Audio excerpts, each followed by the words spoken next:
A continuación, Tiempo de Derechos.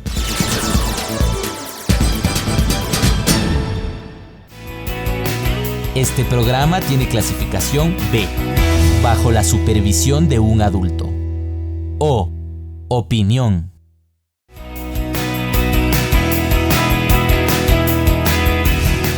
Las opiniones vertidas en este espacio por la producción y dirección del programa son de exclusiva responsabilidad de sus autores y de quienes intervienen en ellos.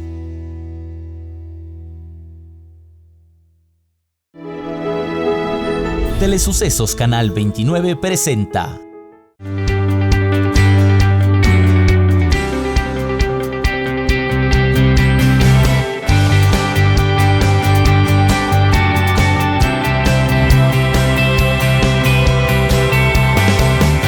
Tiempo de Derechos.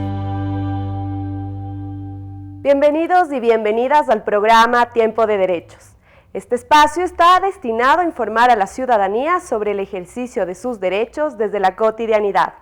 Para ello, en cada programa plantearemos un nuevo tema que será aclarado y profundizado por nuestros invitados, quienes serán los encargados de responder nuestras inquietudes y las de ustedes, queridos televidentes.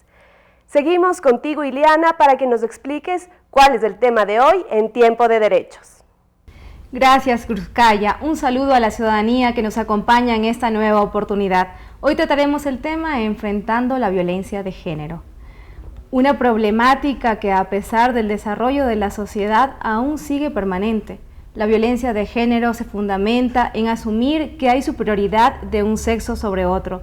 En su gran mayoría, las víctimas son mujeres quienes reciben este tipo de maltrato por parte de sus parejas o familiares cercanos. En el año 2007, en Ecuador, la violencia de género se volvió una prioridad estatal con la creación del Plan para la Erradicación de la Violencia contra la Niñez, Adolescencia y Mujeres, para un abordaje integral que permita la generación de políticas y programas para la prevención, protección, sanción y restitución de los derechos de las víctimas de cualquier tipo de violencia.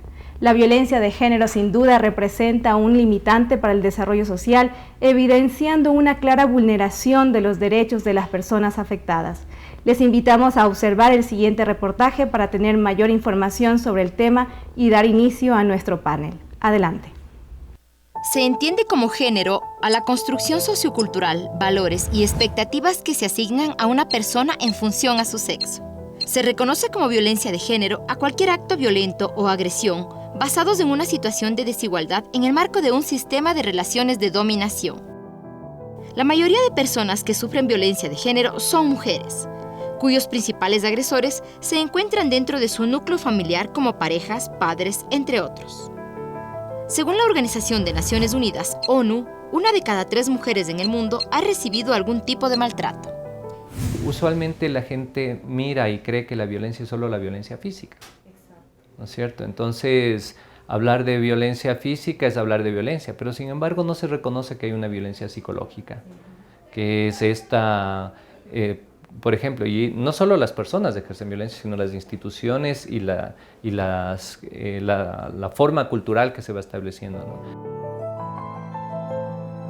En Ecuador, la violencia de género es una problemática latente que se ha convertido en un obstáculo contra la igualdad, el desarrollo y la paz.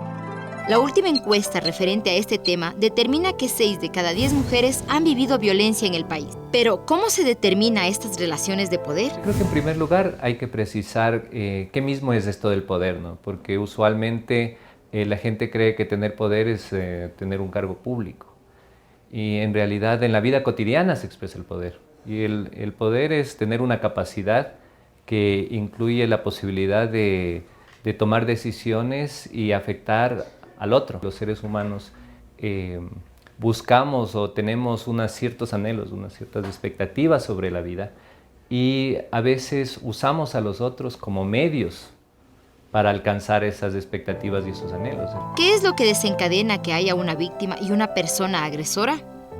En la relación hombres-mujeres, ¿no? La violencia también a nivel de lo psicológico muchas veces mucho más fuerte que la violencia física, ¿no es cierto? Todo lo que tiene que ver con la degradación, el continuo maltrato verbal, ¿no? Eres fea, eres gorda, porque no haces no sé qué, porque no haces no sé cuánto. Entonces, son cosas que van minando la autoestima de las mujeres, ¿no? La violencia hacia las mujeres, en ocasiones, puede traer como consecuencia la muerte, lo que se conoce como femicidio o feminicidio. Este delito actualmente se encuentra tipificado en el Código Orgánico Integral Penal y la pena por el mismo va de 22 a 26 años de privación de libertad. Mi caso comenzó cuando yo me pasé a vivir con mi novio. Llegamos a la casa, se estresó, me lanzó contra el closet. Cuando permití que por primera vez alguien me trate mal, empezó el círculo vicioso de estar recibiendo golpes y perdonando y otra vez. Pero llegaba un momento en el que yo ya me sentía mal porque me alejó de mi familia y no me dejaba ver a mi familia ni a mis amigos. Si bien en Ecuador existe un plan nacional para la erradicación de la violencia, esto no es suficiente. Es necesario que desde las instituciones, desde la familia, se promueva una cultura de igualdad de género, que se eduque a las nuevas generaciones de hombres y mujeres a respetar al otro sin importar las diferencias que existan, sino únicamente por el hecho de ser seres humanos. La mejor manera de combatir la violencia es evidenciar la problemática y generar un compromiso individual y social por cambiar esta situación. Denunciar actos de violencia de género ante las entidades competentes permite trabajar para la erradicación de la misma, pero lo más importante es que puede cambiar a tiempo la vida de esas personas. Interesante lo que podemos evidenciar en el reportaje sobre este problema que nos involucra a todos los sectores y que sigue causando graves y dolorosas consecuencias. Para analizar esta temática de impacto social nos acompaña la doctora Paulina Mogrovejo, delegada de la Defensoría del Pueblo en el Cordicón, quien nos hablará sobre la violencia de género en los diferentes escenarios. También contaremos con la presencia de Rocío Rosero, socióloga, quien ha sido consultora para diferentes organismos nacionales e internacionales en el marco de los derechos de las mujeres. Bienvenidas a este panel el día de hoy. Para empezar, Paulina, ¿qué tal si nos cuenta un poco más sobre su experiencia en el tema de la violencia de género? ¿Cuáles han sido los espacios en los que usted ha trabajado para enfrentar esta problemática? Bueno, muchas gracias por la invitación, por tratar este tema tan importante, no solamente para las mujeres, sino para la sociedad en general. Yo comienzo la lucha por los derechos de las mujeres desde que tenía 16 años, allá en Loja, en el Consejo Estudiantil, donde el primer objetivo que nos propusimos en un colegio además de mujeres exclusivamente, en el cual habían relaciones de poder en las cuales ciertos docentes ejercían acoso escolar y acoso sexual en contra de las alumnas. Una de las primeras batallas que dimos fue efectivamente desde ese consejo estudiantil trabajar acerca del respeto a las estudiantes, sus derechos en el marco del escenario colegial, pero fundamentalmente sus derechos como mujeres. Luego de eso fui acercando al espacio de los derechos humanos. De hecho, una de las razones por las cuales me hice abogada fue precisamente poder reivindicar aquellas cuestiones que tenían que ver con derechos humanos, derechos de las mujeres fundamentalmente. Luego de eso estuve en diferentes espacios tratando de promover aquellos temas principalmente vinculados con el derecho a la comunicación. Yo fui secretaria relatora de la Comisión de Comunicación. Me acuerdo con absoluta claridad, un 8 de marzo propusimos un artículo que hoy afortunadamente es norma jurídica, en el cual planteábamos por primera ocasión que se regule acerca del sexismo, del machismo, de la violencia en contra de las mujeres, y algunos asambleístas hombres fundamentalmente empezaron a señalar que a pesar de que el día era el Día de la Mujer, eso no era necesario dentro de una ley orgánica de comunicación. Nunca me voy a olvidar de ese espacio. Afortunadamente sí se pudo recoger eso 5 años después, pero efectivamente uno de los espacios en los cuales yo trabajé fue señalando el rol de los medios de comunicación social en la lucha contra la discriminación de género. Luego en la Defensoría del Pueblo, durante estos 5 años que hemos venido trabajando, y ya en el Cordicón promoviendo una modificación de los patrones culturales alrededor de cómo se mira a la mujer, cómo se representa a la mujer en el discurso de los medios y también de la sociedad.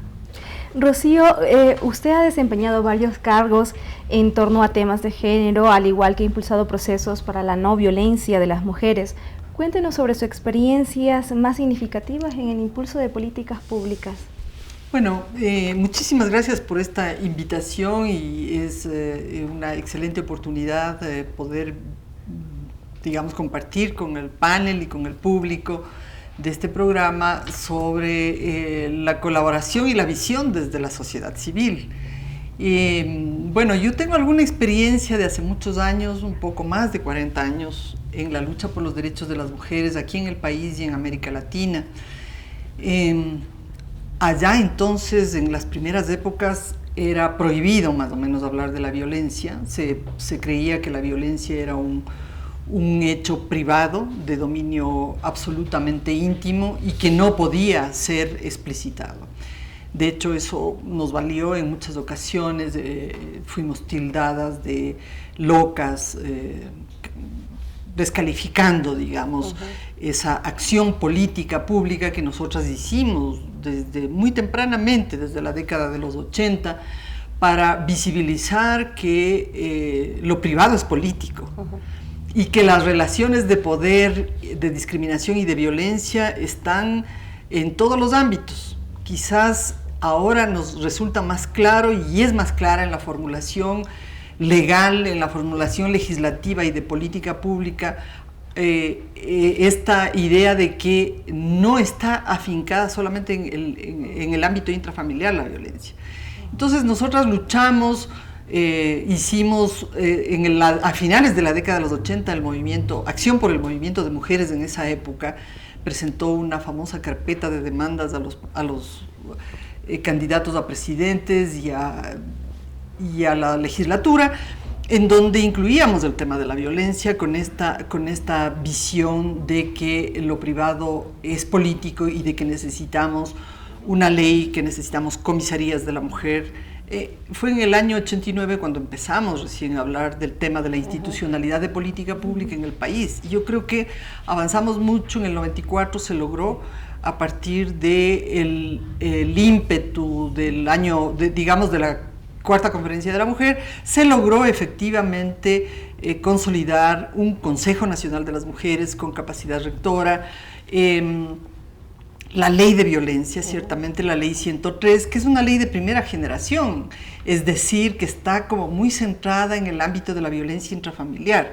Ahora sí ya podemos decir, y nuestra propuesta como Coalición Nacional de Mujeres abre los ámbitos y los tipos de violencia. O sea, la violencia no solo está en la familia, la violencia se reproduce en el espacio público, se reproduce, digamos, en los medios de comunicación, en el trabajo, en la política, en el ámbito educativo, en los medios de comunicación, ciertamente, y por supuesto que se da también en distintas esferas de la vida de las personas, en el ámbito reproductivo, en el ámbito del ejercicio de los derechos sexuales y reproductivos, de las decisiones de las mujeres sobre sus propias vidas, sobre su propio cuerpo, y esta es quizás una de las áreas más complicadas, ¿no? Obviamente nosotras en nuestra propuesta también señalamos la importancia de tomar en cuenta los diferentes tipos de violencias, psicológica, física, sexual, económica, patrimonial, y simbólica, la violencia simbólica como un elemento fundamental que ayuda precisamente a reproducir todos los patrones socioculturales de dominación, de violencia que están naturalizados, lamentablemente. Este tipo de violencia los vamos a tratar un poquito más adelante, Rocío, porque es fundamental diferenciarlas también. Paulina, con todo eso que nos cuenta Rocío, ¿ha sido difícil trabajar enfrentando la violencia de género en nuestra sociedad actual? Absolutamente. Rocío lo ha señalado con mucha claridad. La lucha por los derechos de la mujer contra la violencia de género no es una lucha que empieza hace 10 años, ni hace 5 años. Es una lucha que viene desde muchísimo antes, los años 80. Ha pasado décadas a través de las cuales seguimos hablando de los mismos problemas: violencia intrafamiliar, violencia en el espacio laboral, violencia política, violencia simbólica, la violencia cultural, es decir, varias formas de violencia que se vienen señalando en el transcurso del tiempo y que todavía en este siglo XXI, 2016, vemos inclusive que está llegando a escenarios graves como los femicidios. Efectivamente han existido avances, pero esos avances le están costando a las mujeres la vida por la igualdad de género. Entonces, estas situaciones que de alguna manera siguen siendo parte de la agenda. Escuchaba hace unos días a alguien decir que hay muchos esfuerzos relacionados con la lucha por la violencia de género y que debería abrirse el espacio también a otros sectores como las personas con discapacidad, las personas adultas mayores, las personas afrodescendientes y en general todos aquellos grupos históricamente excluidos que también son víctimas de violencia y discriminación. Y en esa línea yo creo que el entender el género, entender el feminismo desde una perspectiva integral también implica que evitar o promover una erradicación de la violencia de género también aporta en la construcción de una mirada distinta a esos otros grupos históricamente excluidos, porque las personas con discapacidad también son mujeres con discapacidad, las personas afrodescendientes también son mujeres y familias afrodescendientes y en general grupos históricamente excluidos que desde el marco de la lucha contra la violencia de género también van a verse beneficiados de una sociedad más incluyente, más igualitaria. Pero eso cuesta, sigue costando sacrificios y yo creo que hay que seguir impulsando esfuerzos a favor de la violencia de género porque eso implica también el beneficio a otros sectores sociales. Efectivamente, la violencia es violencia en cualquiera de los sectores. Rocío, ¿dónde cree usted que inicia la violencia de género? Bueno, yo creo que parte de las discusiones que hemos logrado afianzar incluso en el sistema internacional de derechos humanos es precisamente esta definición de que la violencia de género contra las mujeres está basada en las relaciones inequitativas entre mujeres y hombres. Y durante los últimos 20, 25 años esa legislación ha ido avanzando de tal manera que incluso se llega a definir ahora, por ejemplo, en las recomendaciones del Comité de la Convención de los Derechos de la Mujer, se les llega a definir aspectos específicos como el hecho de que esta reproducción de los roles tradicionales es una práctica nociva, que es un concepto fundamental que deberíamos empezar a manejar como sociedad. Es decir, una práctica nociva que ofende, que falta a la dignidad, a la libertad y a la autonomía de las mujeres y las niñas, que conculca proyectos de vida, que cambia las condiciones, que cambia las situaciones de las personas. Creo que es una conciencia que debemos tomarla, ¿no? Estos son estándares internacionales de derechos humanos de las mujeres sobre el tema específico de la violencia, y en este sentido nos parece muy importante que espacios como este programa retomen esos conceptos básicos para desbrozar cómo esas prácticas nocivas se están dando a través de las relaciones cotidianas entre las personas, en la pareja, en la familia, en el espacio público, en el bus, en el transporte, en la escuela, en la universidad. En todos los ámbitos en donde nos desenvolvemos hay relaciones de poder discriminatorias que se producen y se reproducen cotidianamente. Pero también lo que nosotras promovemos como sociedad civil, como Coalición Nacional de Mujeres, es esta idea de que hay la necesidad de que la sociedad se haga cargo, de que hombres y mujeres nos hagamos cargo de esta visión de lo que es la violencia, para actuar sobre ella. No es posible afincar la esperanza de que el marco legal lo va a arreglar todo y la política pública. Son instrumentos sin duda muy importantes y definitivos, porque si no hay presupuesto para combatir los estereotipos sexistas en los medios de comunicación, en los textos escolares, si no hay instrumentos para una política sistemática de formación de recursos humanos, de formación del talento humano en el Estado, va a ser como muy difícil. Pero entonces lo que requerimos es abrir un proceso de largo aliento que incluya la prevención de las violencias, esta conciencia que active a las personas y a la sociedad en su conjunto.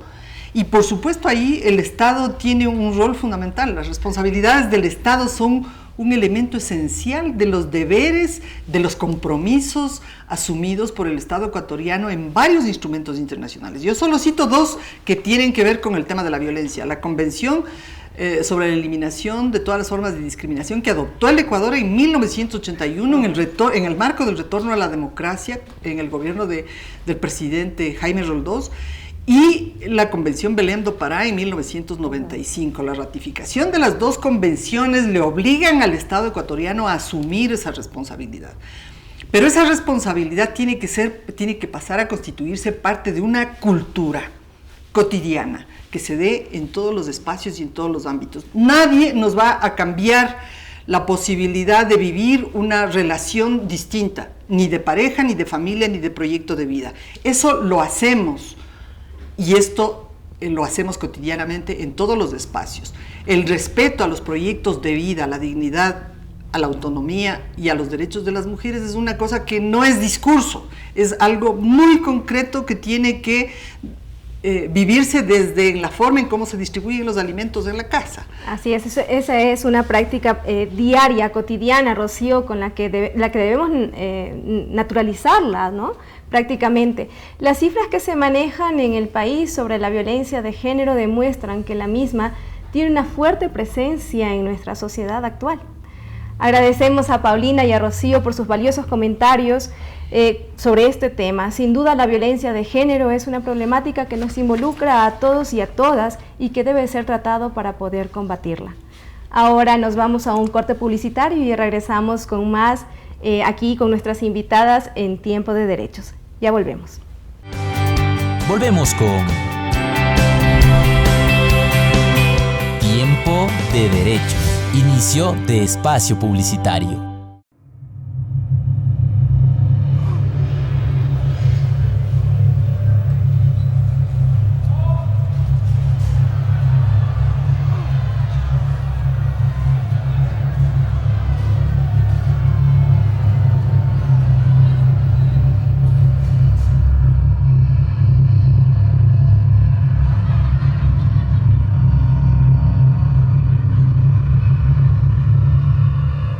Si has sido objeto de maltrato por tu orientación sexual o tu identidad de género, no te calles, denúncialo. La discriminación por orientación sexual o identidad de género es un delito de odio. Denúncialo. Si has sido víctima de bullying homofóbico, no te calles, no te calles. No te calles. No te calles. Denúncialo.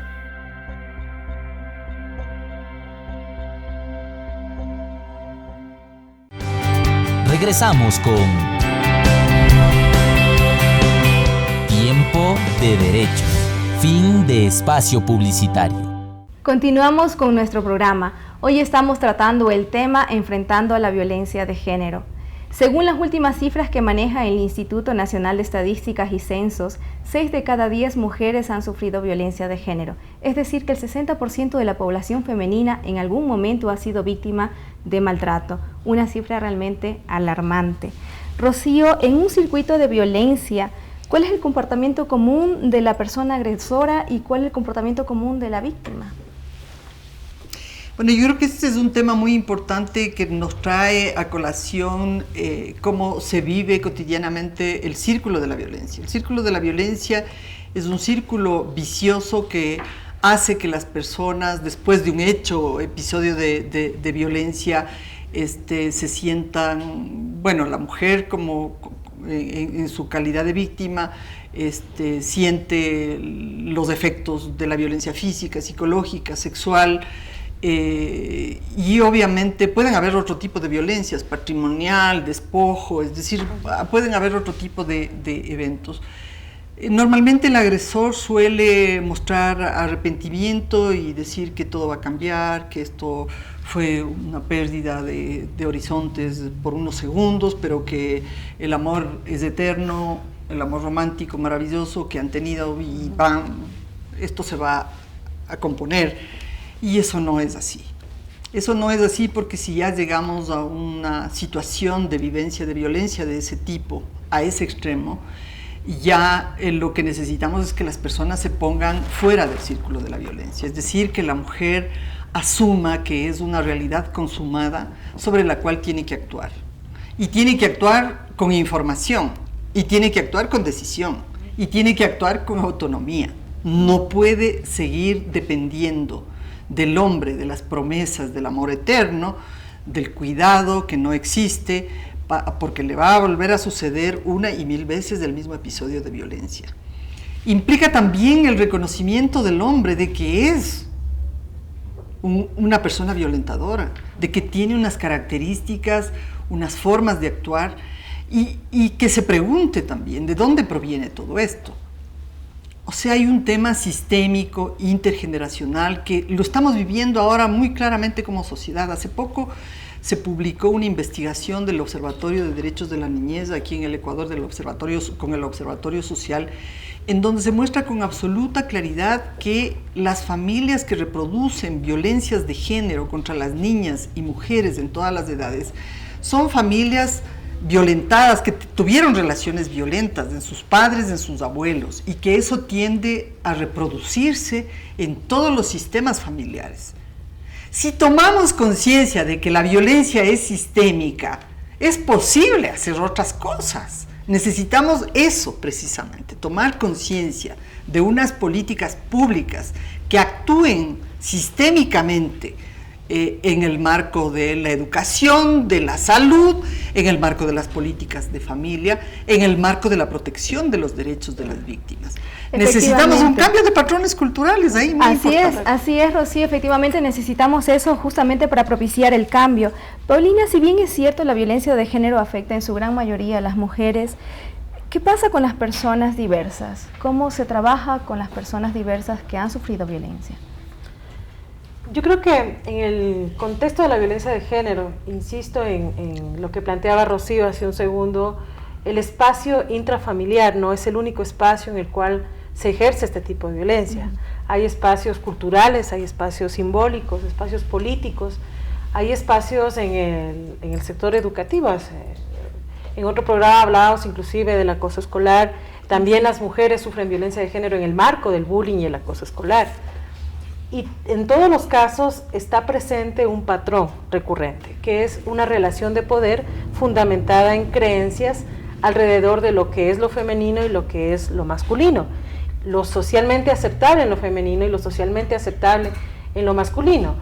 Independientemente del sexo de las personas o la identidad de género de las personas, este patrón es recurrente en el marco de la violencia de género, y es rechazar lo femenino, la creencia de que es inferior a aquello que es femenino, y en función de eso, cuando hay una conducta, una actitud de liberación o de un ejercicio de una autonomía o de la defensa de la dignidad, entonces la forma en la cual se ejerce control y dominación es precisamente cuando se acabaron los recursos como la seducción, la manipulación, la mentira y otro tipo de prácticas que son anteriores a la violencia física, a la agresión física.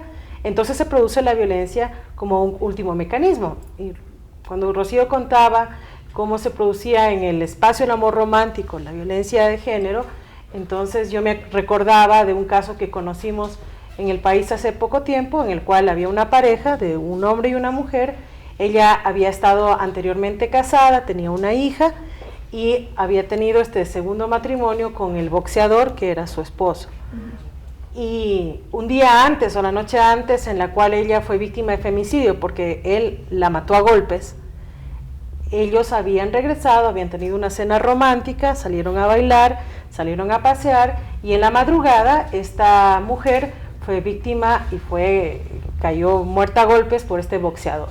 Su hija, que no era la hija del boxeador, era de su primer matrimonio, que tenía 4 años, también una niña, que vio ese espacio de violencia, seguramente, y estuvo presente además cuando su madre fue asesinada. Entonces tiene también, hay un trauma psicológico que le va a permitir, por un lado, o reproducir el espacio de la violencia, o en el marco de la política pública, que se puede hacer intersectorial además, generar otra forma de convivencia con las personas en las que se relacionan. Pero para esta niña, como para su madre, tendrá que pasar un proceso de interiorización, de comprensión además de las circunstancias que produjeron esa muerte, y que no pasan necesariamente por la culpa de la madre, que a lo mejor, como dicen los medios de comunicación social, en el marco de un crimen pasional fue infiel, entre comillas, o no, o cometió un error que provocó la ira de su marido. Entonces comprenderá, como digo, que las circunstancias fueron creencias arraigadas de que debía ser dominada su madre y que como no lo quiso hacer, como quiso irse de la casa, entonces fue asesinada a golpes. Rocío, con este ejemplo que nos cita Paulina, es súper interesante. Cuéntenos qué dicen las estadísticas respecto a la violencia de género en relación a la violencia de género, hacia las mujeres en relación a la violencia hacia los hombres. Bueno, yo creo que está bastante claro que la violencia de género contra las mujeres es como el patrón dominante y estadísticamente el número de denuncias mayoritariamente son de mujeres. Este número ha ido creciendo en los últimos años y bueno, se sabe que alrededor de 88% de denuncias son las de mujeres y que hay un porcentaje mínimo de hombres que hacen esta denuncia. Lo que quiero resaltar en este caso es que efectivamente hay un patrón de masculinidades y de feminidades tradicionales que reproducen estos roles tradicionales y esta cultura misógina en la cual ni hombres ni mujeres podemos exculparnos, podemos decir yo no fui, yo no soy. En realidad la propuesta nuestra para la política de prevención es justamente eso, activarnos a partir de una conciencia nueva de que hay relaciones de poder que se pueden vivir de otra manera, de que hay relaciones de pareja, digamos, y en todos los ámbitos de la vida social que pueden ser cambiadas. Y esos patrones van a implicar necesariamente nuevas formas de relación basadas en el respeto a la dignidad de las mujeres.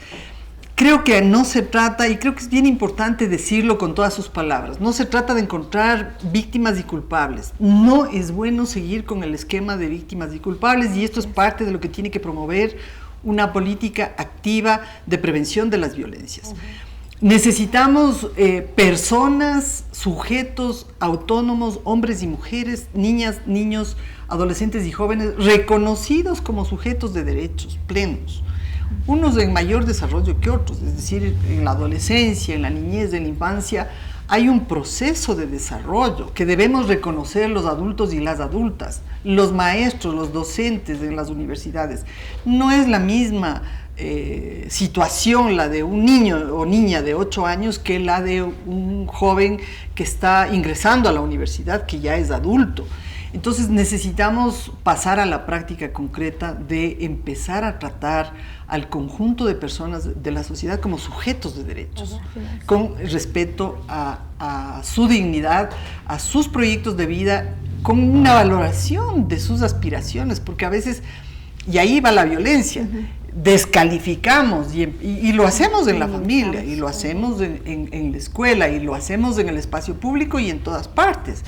Entonces, el clic es cambiar esas relaciones de dominación por relaciones que nos empoderen mutuamente.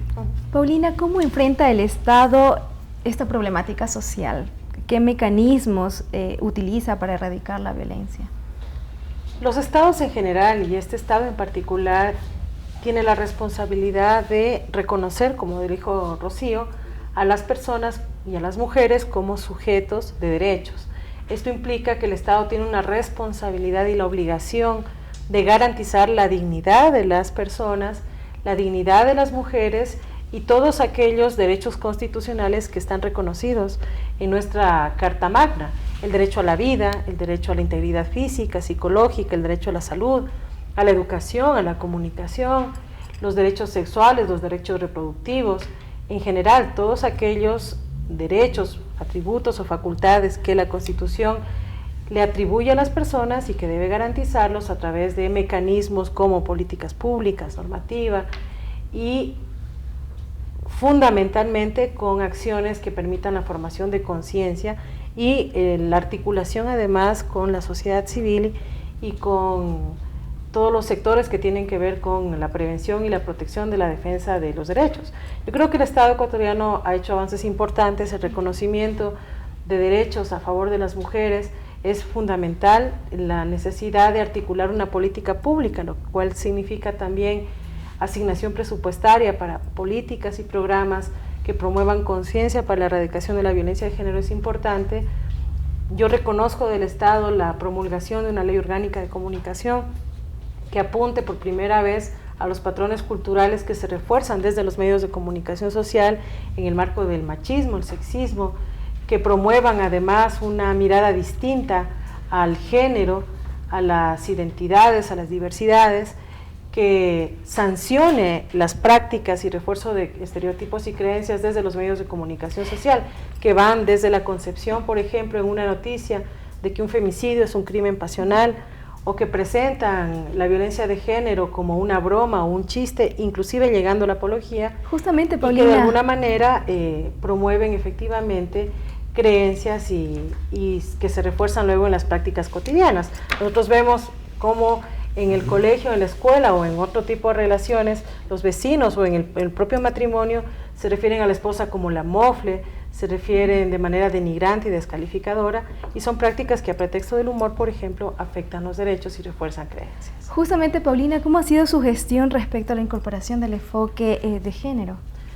Bueno, mi gestión fundamentalmente desde que he estado representando la Defensoría del Pueblo en el Consejo de Regulación de Comunicación ha sido principalmente enfocada a promover una práctica mejor o mejores prácticas en los medios de comunicación social sobre la forma en que se representa a la mujer en los diferentes formatos, en los formatos informativos, en los formatos educativos, culturales e inclusive desde la interculturalidad. Estamos promoviendo una lógica de industrias culturales, es decir, programas de televisión, programas de radio, producción nacional y nacional independiente que represente a la mujer de una manera más constructiva, que se aborden temáticas de género no solamente desde el sensacionalismo y el escándalo, espectáculo con el que se está presentando las noticias, sino desde otros enfoques completamente distintos. Creo que esa gestión ha sido fundamental y ha sido la agenda de la Defensoría del Pueblo, además, en la defensa de los derechos de las mujeres en este espacio de la comunicación. Agradecemos los comentarios brindados por nuestras queridas invitadas referente a la violencia de género, una situación que al parecer forma parte de nuestra práctica cultural y que la manera de combatirla es precisamente cambiar los patrones socioculturales para neutralizar la violencia, educar sobre la prevención y medidas de acción en temas de violencia de género. Ahora les invitamos a observar el siguiente video, donde tendremos mayores datos de la violencia de género en Ecuador. Veamos. Datos de interés.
Datos de interés. Sin duda, las cifras son alarmantes. Los datos estadísticos nos indican que el tipo de violencia más común es el tipo psicológico. A este tipo de maltrato se lo atribuye toda acción u omisión que cause daño, dolor, perturbación emocional, alteración psicológica o disminución de la autoestima de la persona agredida. Es importante aprender a reconocer estos actos. Posiblemente usted está siendo víctima de este tipo de violencia. Luego de los interesantes aportes de nuestras invitadas en un tema que nos llama a analizar nuestros aportes como ciudadanía para eliminar la violencia, no olvidemos que nuestro lenguaje, nuestros actos, nuestras costumbres pueden promover violencia. Nos vamos a una pequeña pausa comercial, ya regresamos con más aquí en Tiempo de Derechos. Volvemos con Tiempo de Derechos. Inicio de espacio publicitario. La semana pasada en el barrio de Roberto, la empresa eléctrica suspendió el servicio de energía por varias horas sin previo aviso. Una vez restablecida la electricidad, Roberto se dio cuenta que su refrigerador se había dañado producto del corte. Él y los habitantes de su barrio con similares problemas presentaron sus quejas en la empresa eléctrica. Esta entidad no quiso reconocer el valor de los daños, por ello acudieron a la Defensoría del Pueblo, que realizó una investigación determinando que el corte no fue ocasionado por ningún factor externo, sino por la responsabilidad de la empresa proveedora. En consecuencia, la empresa eléctrica reparó los daños causados y corrigió los problemas para evitar futuros cortes, garantizando así el derecho de los usuarios a la reparación e indemnización y a servicios de calidad eficientes, oportunos, continuos y permanentes. Defensoría del Pueblo. Regresamos con Tiempo de Derechos. Fin de espacio publicitario. Luego de este pequeño corte damos paso a nuestra compañera Cruzcaya, quien nos presentará el segmento Tiempo de Opinión, un espacio destinado a conocer las opiniones de la ciudadanía referente a la problemática de la violencia de género. Adelante, Cruzcaya. Gracias, Liliana. Según el INEC, el 90% de mujeres que han sido víctimas de violencia por parte de su pareja no se han separado de las mismas. Es tiempo de conocer lo que opina la gente en la calle acerca de la violencia de género y sus principales repercusiones. Les preguntamos lo siguiente, veamos. Tiempo de opinión.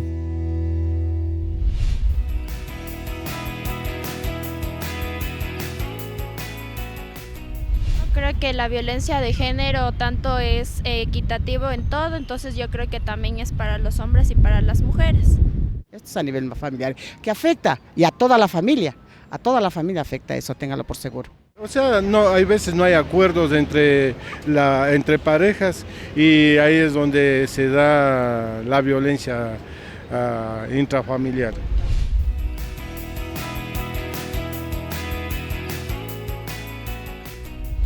La violencia prácticamente va fundamentalmente, no tanto la violencia física, sino que la psicológica. Es la que prácticamente transgrede a la mujer en ese contexto. Sí, por lo regular pasa porque vivimos en una sociedad donde ha primado lo que es el patriarcado y eso impide que la mujer desarrolle 100% sus capacidades, ¿no?, para valerse por sí misma.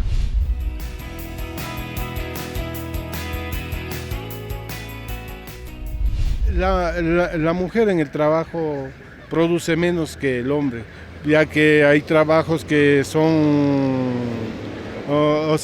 de fuerza, y la mujer no tiene la suficiente fuerza para poder realizarlo. Actualmente en la Constitución, en todas las leyes que ahorita especialmente esto de la violencia de género, dice que somos derechos igualitarios. Para hacerlos cumplir nos toman en cuenta la igualdad, pero para participación, para darnos un trabajo, en cambio existe la discriminación total hacia la mujer. Sí, efectivamente, vulnera derechos, sabemos que la Constitución establece la igualdad entre las personas, pero sin embargo hay esa violación de derechos por A o por B razones, llámese en el aspecto físico a una mujer le discrimina.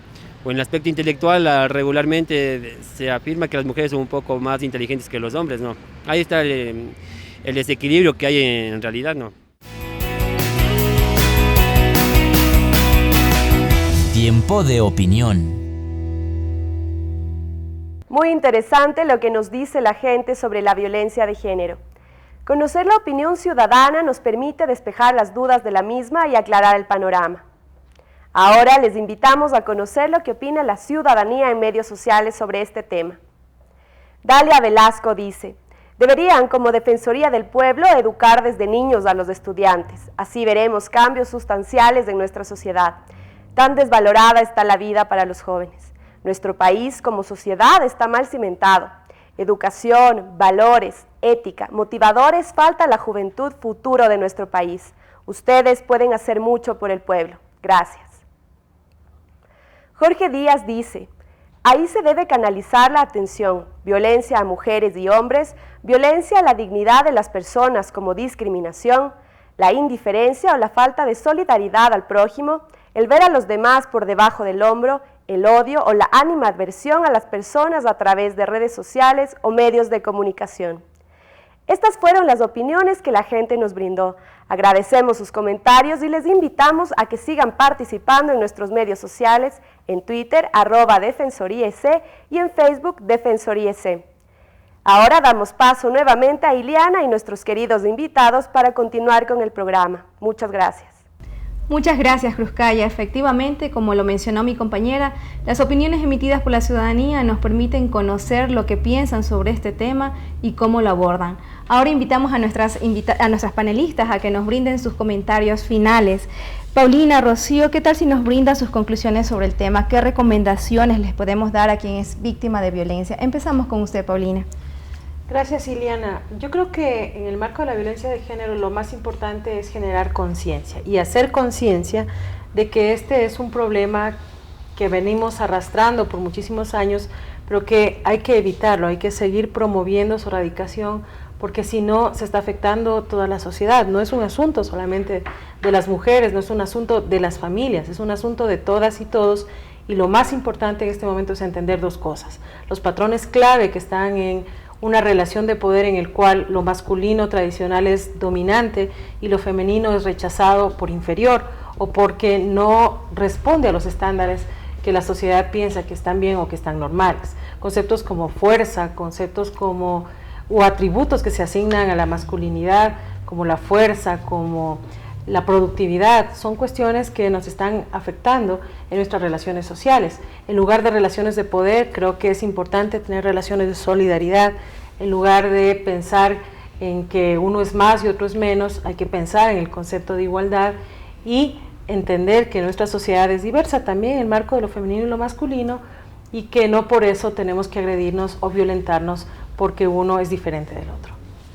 Rocío, ¿cómo tener sociedades respetuosas del ser humano y equitativas? Bueno, yo creo que es un gran reto para la vida cotidiana, para la vida económica, para la vida social, cultural. Y yo diría que es una meta importantísima que no se suele visibilizar como una meta política de la democracia.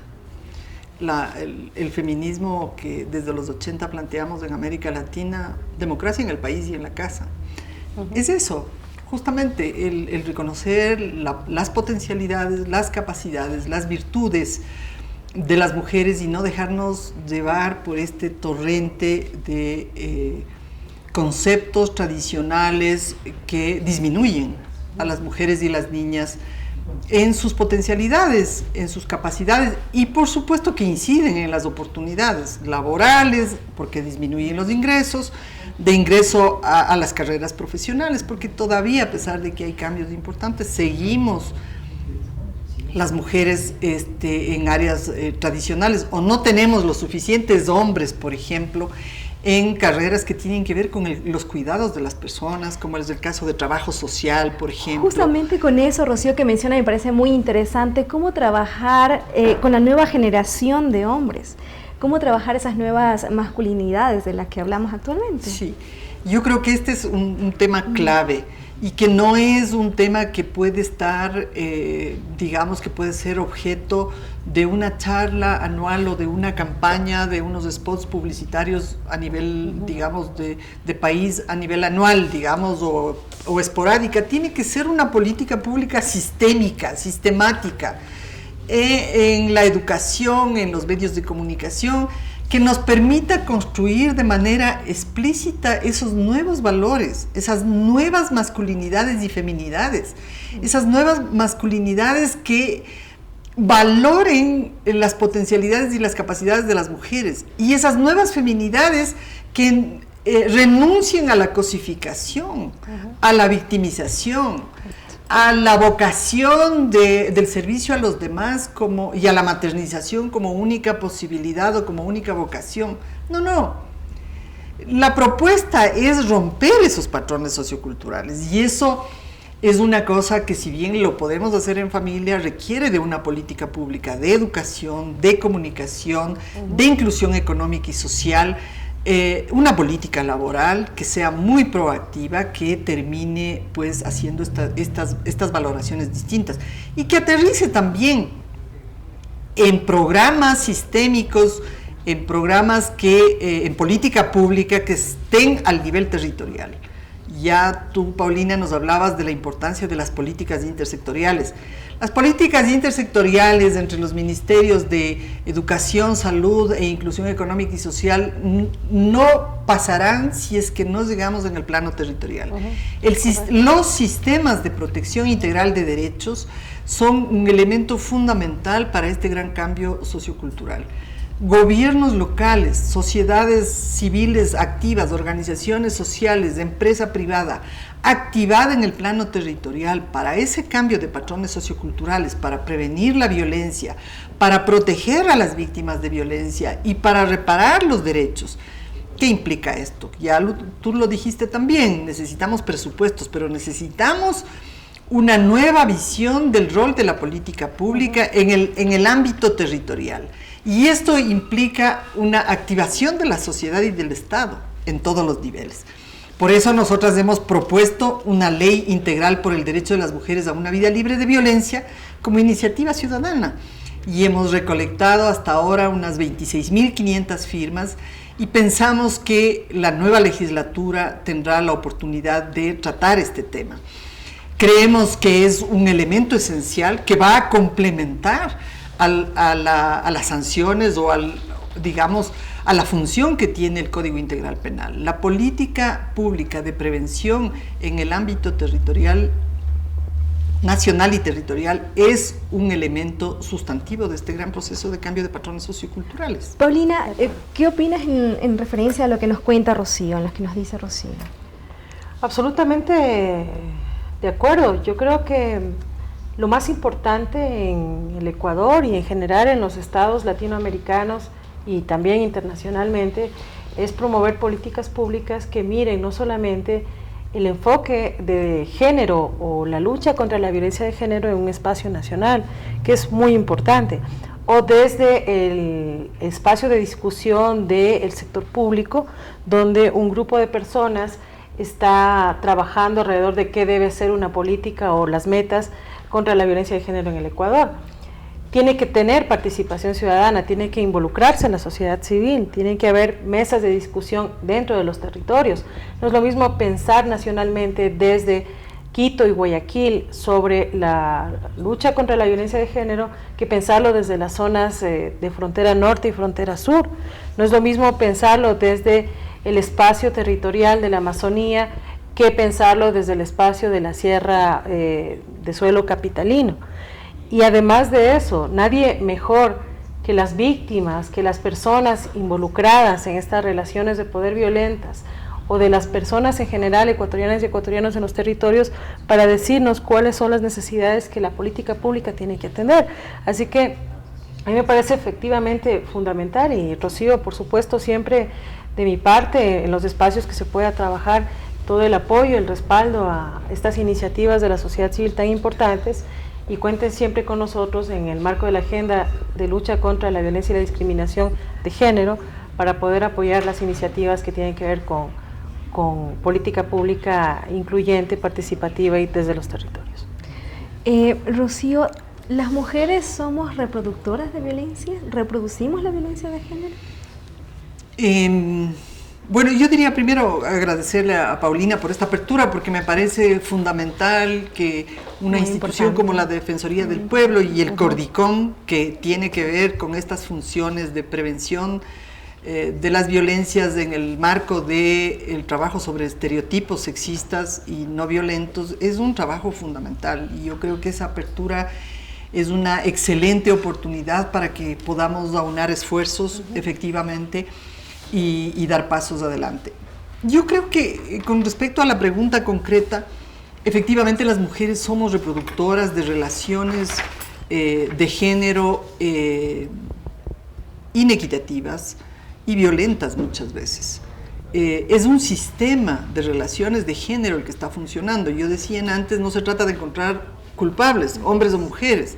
Se trata de mirar que hay una forma de relacionarse que ha colocado a los hombres con prebendas y privilegios en todas las esferas de la vida económica, social y política. y a las mujeres con una capacidad absolutamente secundaria, invisible, no valorada. Entonces, cambiar ese esquema es una tarea de hombres y mujeres, de la casa, del sistema educativo, de la religión, de la escuela, de la universidad, de la formación docente, de los colegios profesionales, de las organizaciones sociales y de todos. No es fácil darse cuenta de las relaciones discriminatorias y violentas porque está tan naturalizada la violencia en los esquemas personales que no tenemos la capacidad de mirar. Por eso nosotros siempre hablamos de ese clic, que es posible. Es posible vivir de otra manera, es posible que los niños y niñas, frente a la avalancha que existe en el internet, en la televisión, en las redes sociales, de este sexismo total y absoluto, de este consumismo de sexo, de esta denigración de la imagen de las mujeres.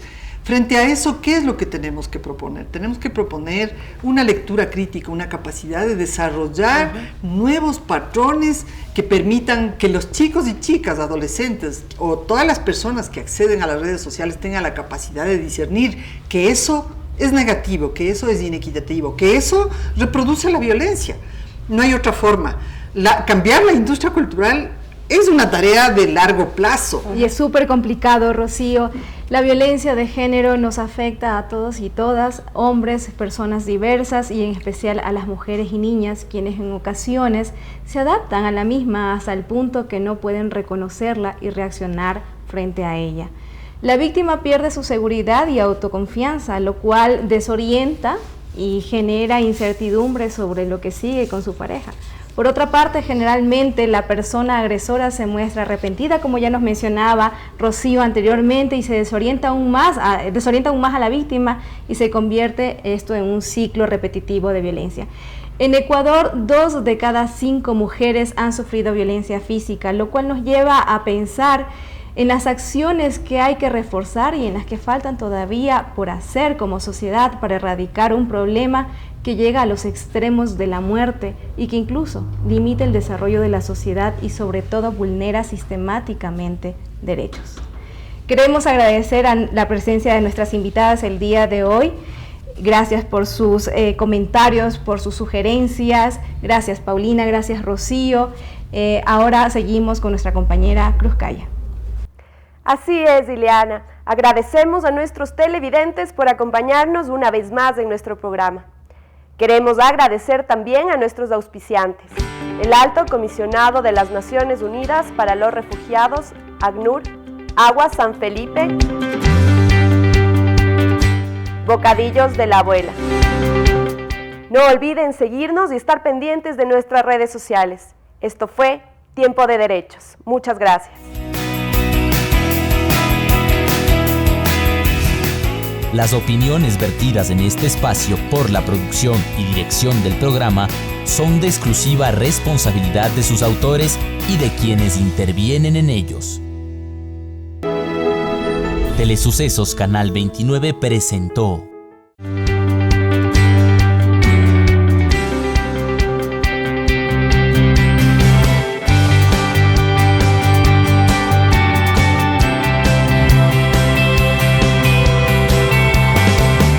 Tiempo de Derechos.